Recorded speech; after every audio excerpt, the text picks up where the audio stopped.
Retour sur le colloque de Retina France 2021 et la traversée de la baie du Mont-Saint-Michel.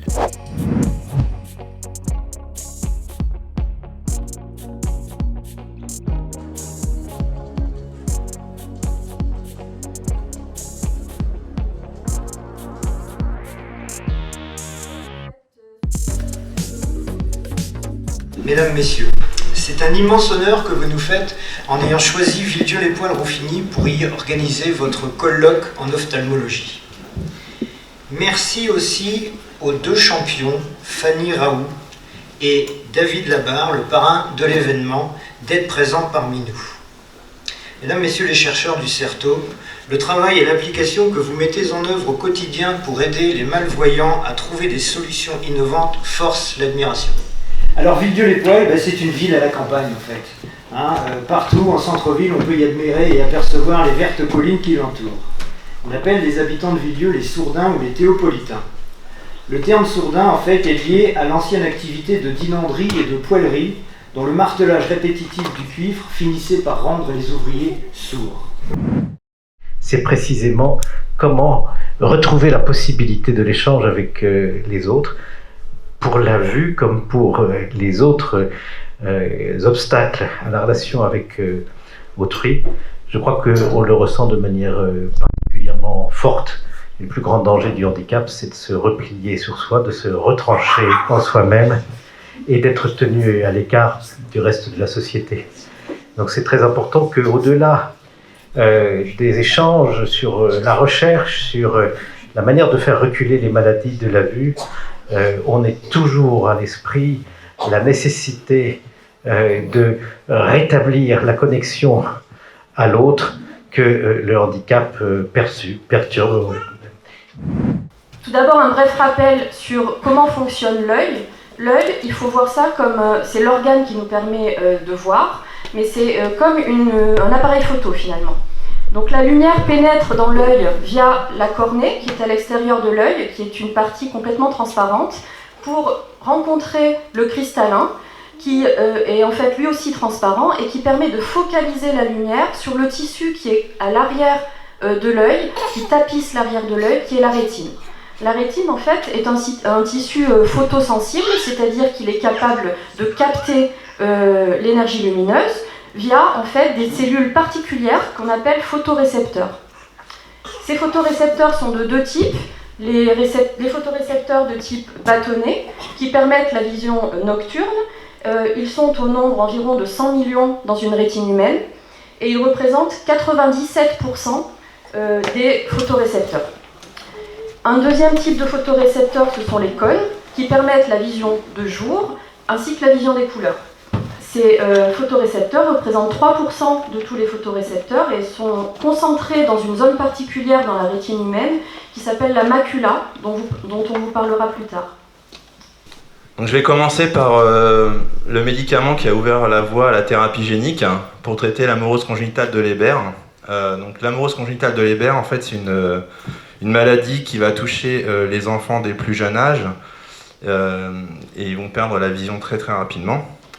Donc c'est une maladie héréditaire qui touche à peu près 2 millions d'individus dans le monde. Et il y a 40 000 patients en France, il y a à peu près 25 gènes identifiés.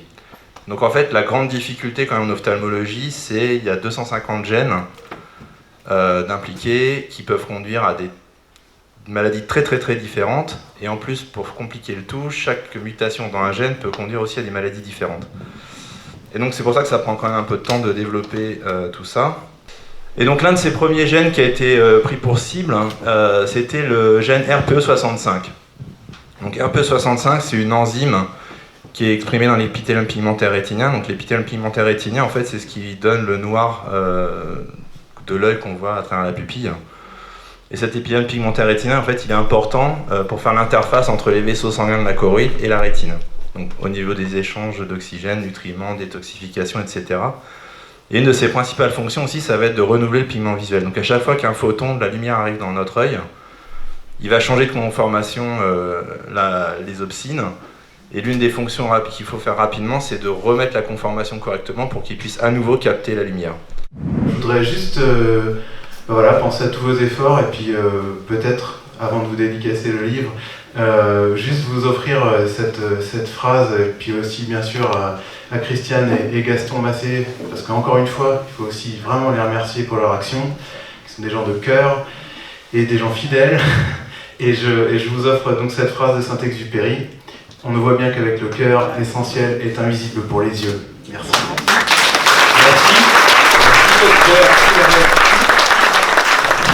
Alors, sur les treks, on part avec des sacs de 20 kg. Sur l'alpinisme, on part sur des sacs par contre qui sont beaucoup plus légers, c'est 14 kg maximum. Donc je pars, je monte, et arrivé en haut, en fait, je cherche le chemin et je le trouve pas. Et là, avec la fatigue, tout ça, je me dis qu'est-ce que je vais faire. Et là, j'entends des mecs derrière moi, un mec qui donne des coordonnées GPS.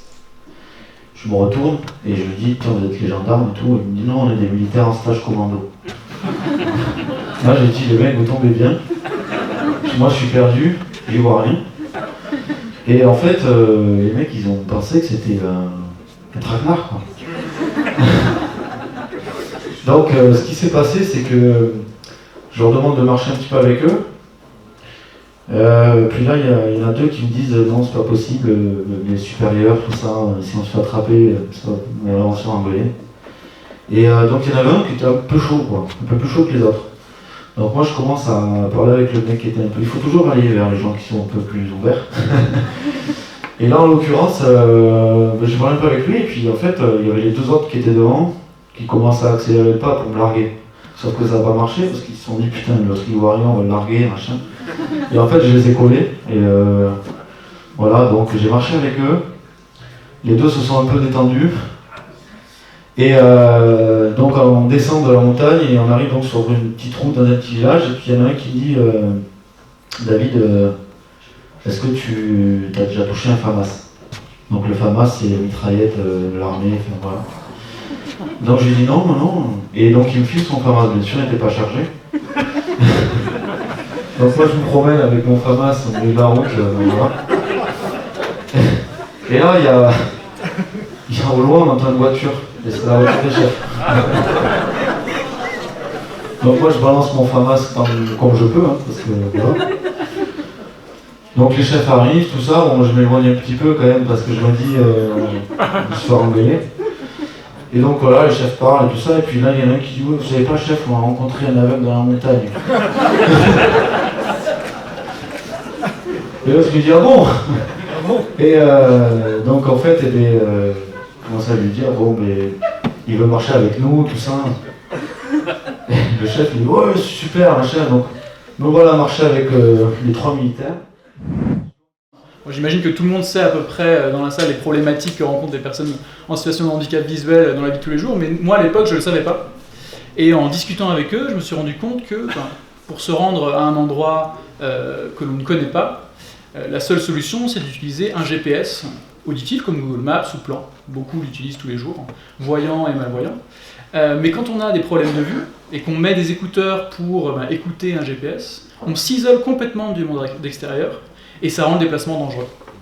Et c'est vraiment de ce postulat que l'on a voulu créer un système qui allait pouvoir donner les mêmes informations sans gêner l'outil.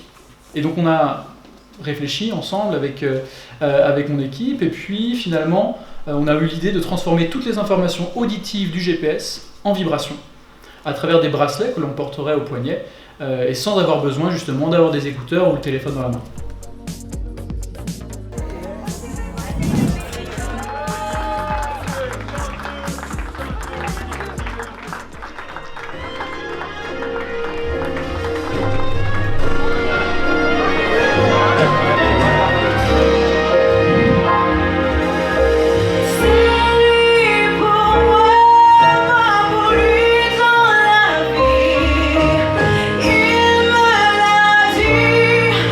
Je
2 sas pour pouvoir. On a compté jusqu'à 400. Oui, voilà. Approchez un petit peu vous de moi. Et en avant, c'est pareil, vas-y. En avant, regarde comment il est. On va s'en trouver quand même. Voilà. Là, c'était la première fois qu'on testait ce mode de déplacement. Donc là, concrètement, avec les bracelets, quand on a une petite vibration sur le côté gauche, on va devoir se réorienter un petit peu pour suivre la tracée GPS. Et bien, ça s'est super bien passé. Là, on a eu une petite dizaine de personnes qui ont testé à tour de rôle. Et finalement, c'est eux qui nous ont guidés au début. Donc c'était top. On a pu voir les vibrations, comment ils suivaient. Et ils étaient beaucoup plus autonomes dans le déplacement. Pas besoin d'être guidés par quelqu'un d'autre. Donc mission accomplie. Voilà.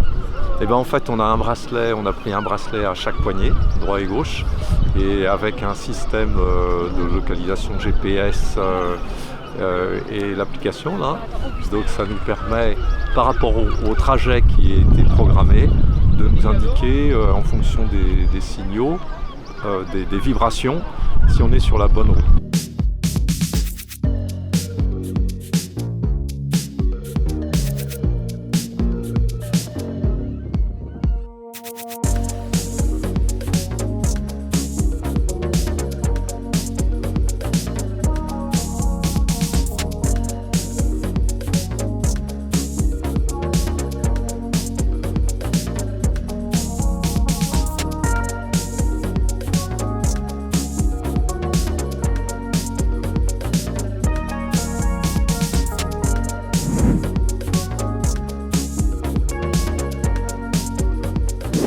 Retina France fonctionne avec vos adhésions, dons et legs.